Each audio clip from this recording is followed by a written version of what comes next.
Ta parole est une lampe à mes pieds, une lumière sur mon sentier. Psaume 119, verset 105. La méditation.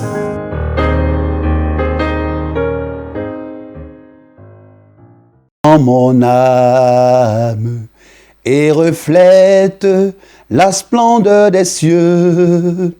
C'est Dieu qui met en moi sa flamme et dès lors je suis heureux. Oh là là, une grosse ambiance ce matin pour la méditation avec toute l'équipe, notre frère Aristide, Constant Kwame, le réalisateur Zobé et toute l'équipe de maquillage. Nous sommes aujourd'hui jeudi 15 février 2024 et vous êtes à Espérance TV, la méditation. Merci, grand merci d'avoir choisi Espérance TV. La Ligue pour la lecture de la Bible nous propose comme texte de méditation pour ce jeudi 15 février 2024 le texte de Jean chapitre 9 du verset 35 au verset 41.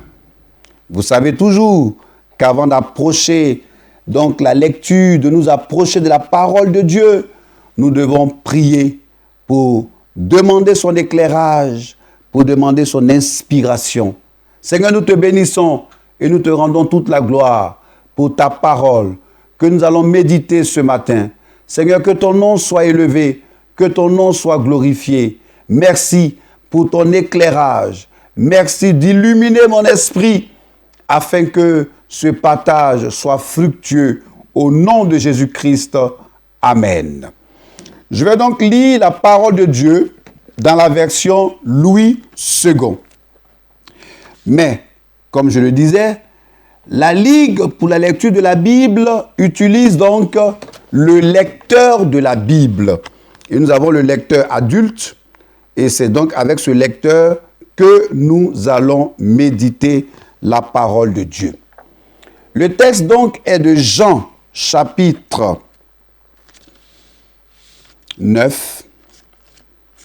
Donc, du verset 35 au verset 41. J'espère que vous avez votre Bible, vous avez votre lecteur de la Bible, et puis vous avez de quoi noter. Si c'est fait, nous allons à la lecture de la parole de Dieu. Jésus apprit qu'il l'avait chassé, et l'ayant rencontré, il lui dit, « Crois-tu au Fils de Dieu ?»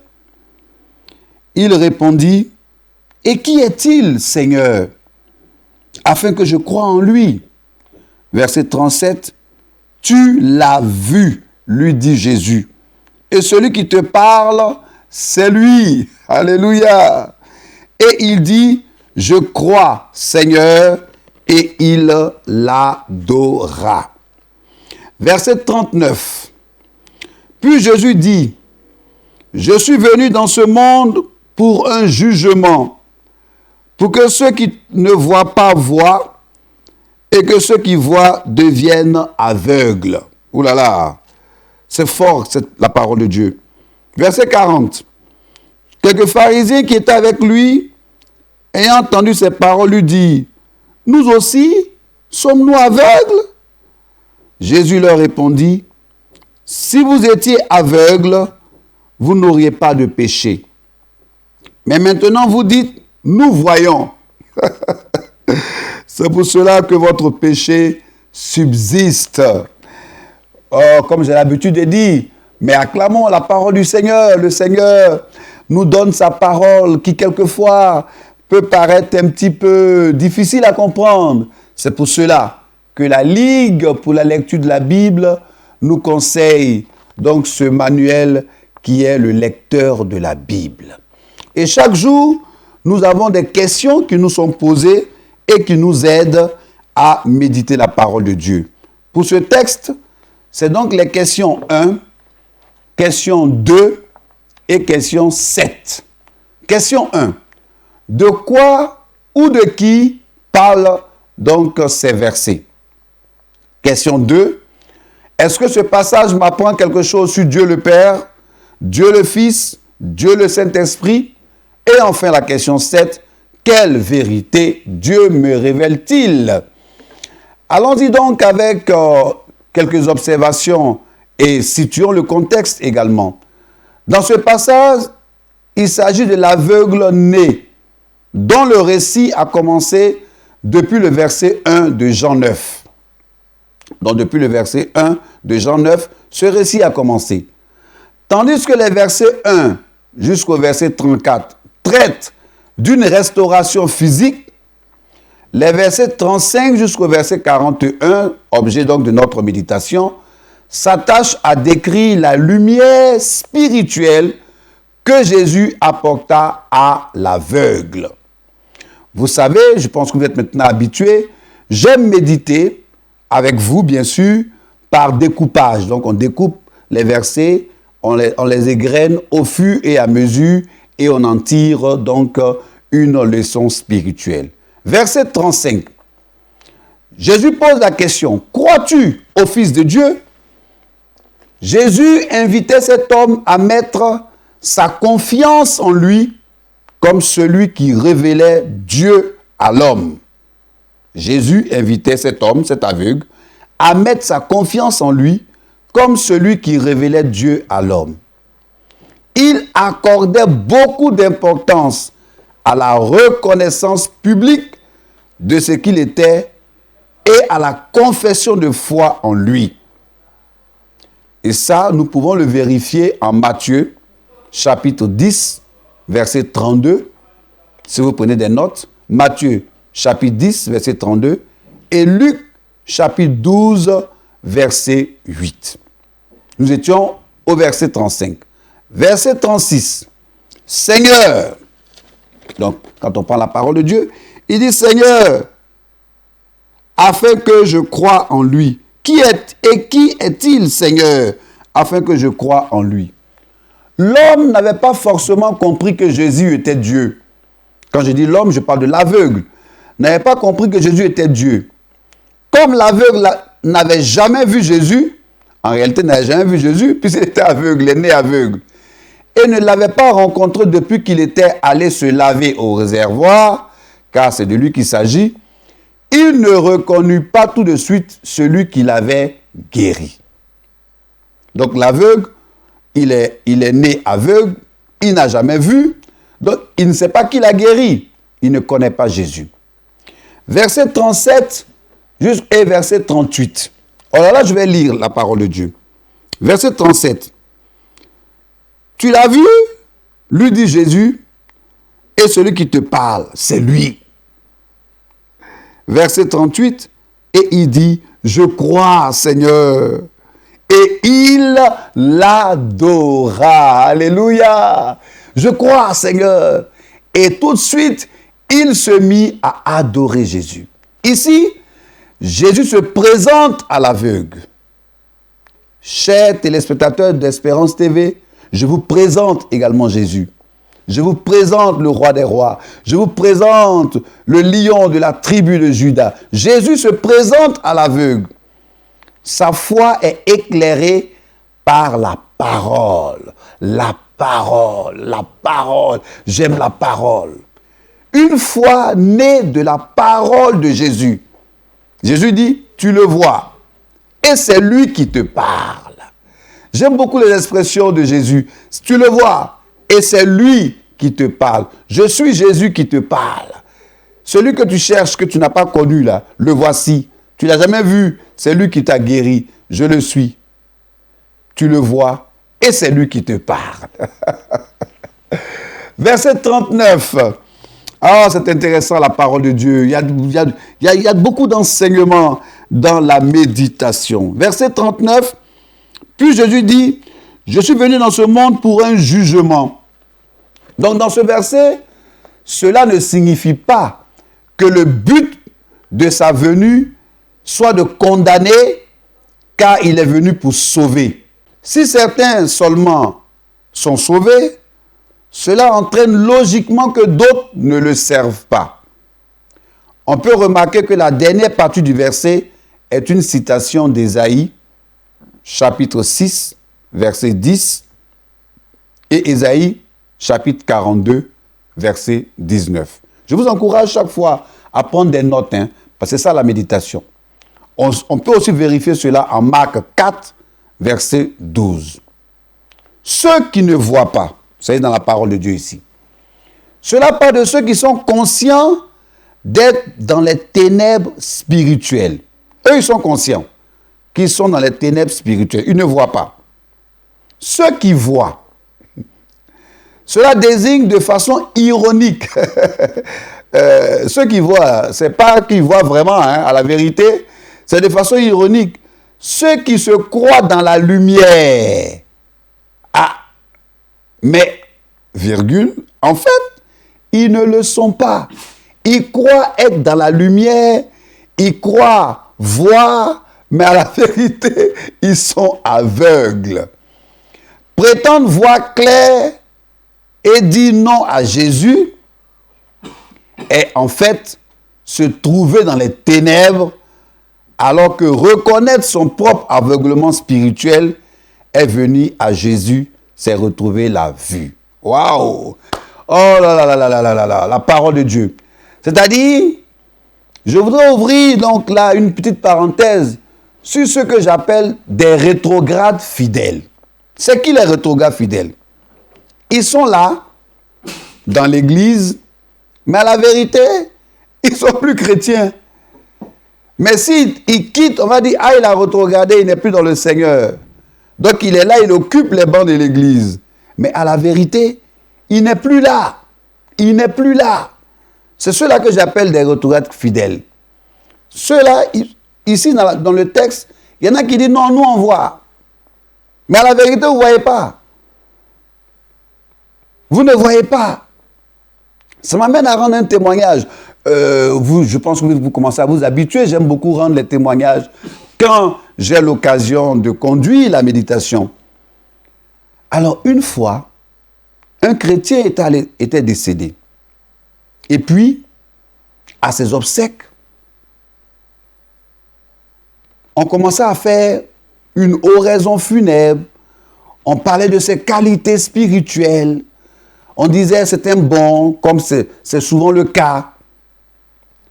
Et ses amis qui le connaissent autrement, je ne sais pas si je me fais comprendre, eux, ils ne savent même pas qu'il est chrétien. Parce qu'ils font des choses ensemble. Ils étaient étonnés quand on disait « Ah, c'est un chrétien, c'est un diacre, c'est un ancien, c'est quelqu'un de bien. » Ça veut dire tout simplement que pendant qu'il occupait les bancs de l'église et qu'il avait des responsabilités, il était à la vérité aveugle. Parce que ses amis de l'autre côté, eux, ils le connaissent sous un autre angle.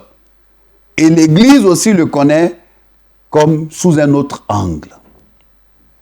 Ceux-là, je les appelle des rétrogrades fidèles. Évitons d'être des rétrogrades fidèles et d'être vrais avec la parole de Dieu. Jésus décrira les yeux comme la lampe du corps. Nos yeux sont comme la lampe de notre corps. Car quand nous avons une bonne vue, tout le corps en profite. Si moi j'enlève mes lunettes, qui sont des lunettes pour mieux lire, mais je ne pourrais même pas continuer cette émission parce que je n'arrivais pas à lire. Ça veut dire que tout mon corps ne va même pas participer à cette méditation parce que les yeux constituent la lampe du corps. Verset 40.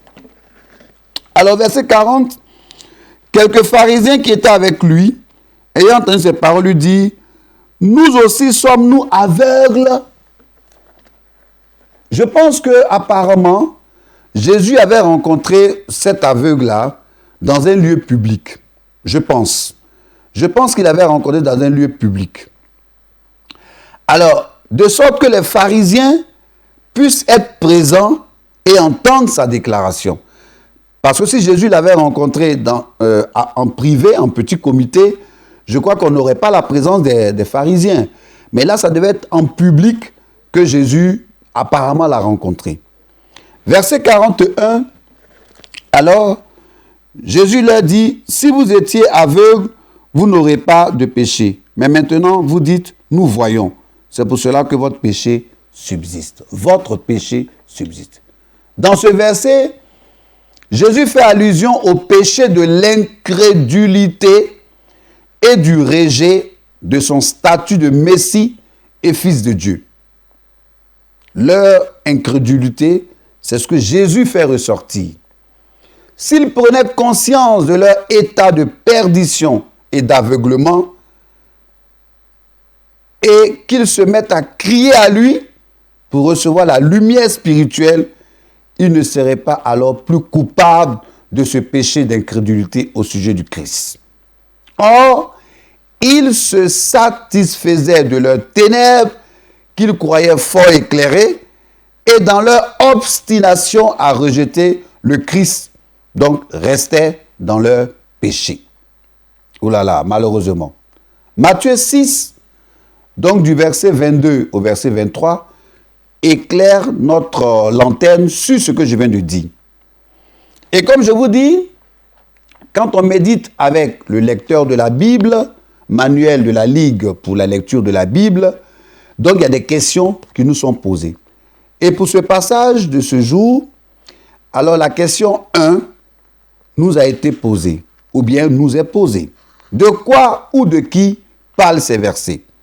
Alors je pense que, comme moi, vous voyez déjà, on va partir avec de quoi. Donc ces versets parlent du jugement. Moi j'ai noté le jugement. Du monde. De l'incrédulité. De la parole. J'aime bien la parole. Du péché. Donc, de qui maintenant?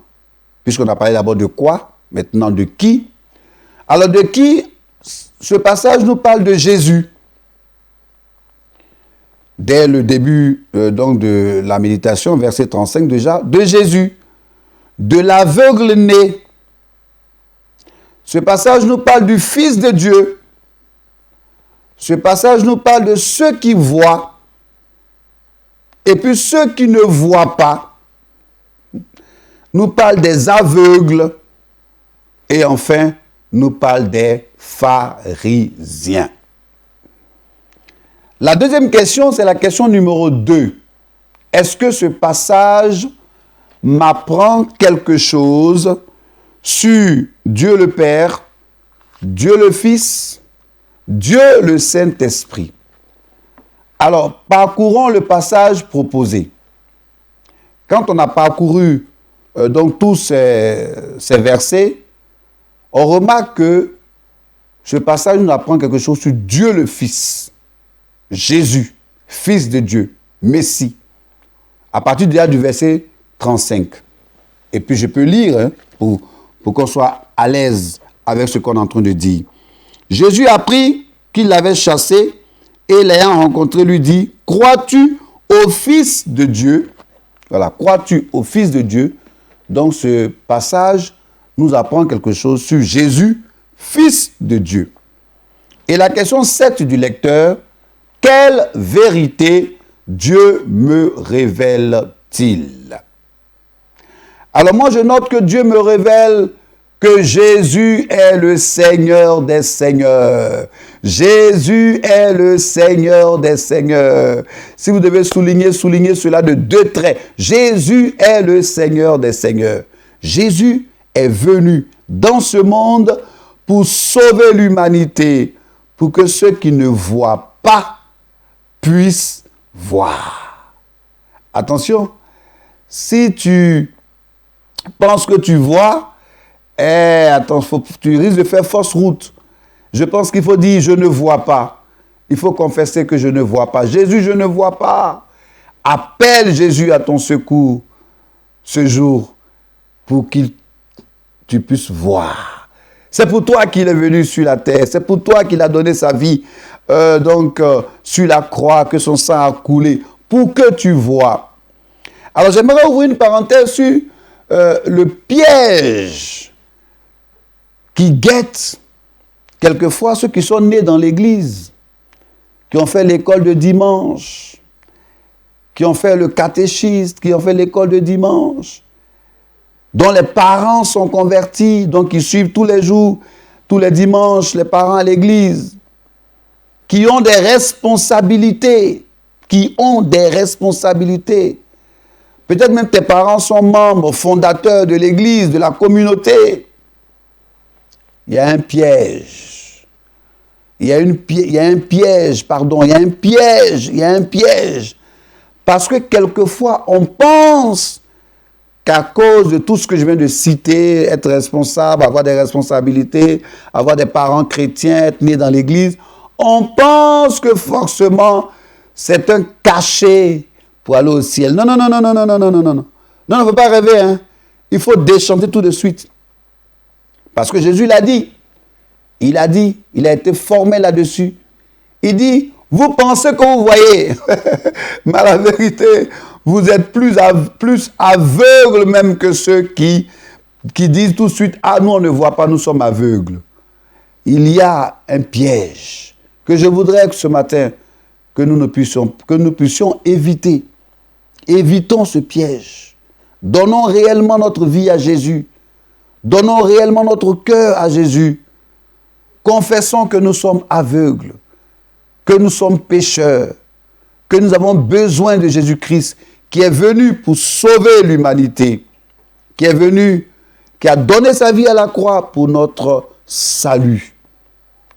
L'aveugle né, rencontrer Jésus, il se met à la disposition de Jésus. Il dit, je veux t'adorer. Et il commence à adorer Jésus-Christ. Je voudrais que ce jour, ça soit ton cas. Tu rencontres maintenant la parole de Dieu. Tu réalises que même avec tes responsabilités, tu n'as pas rencontré encore Jésus.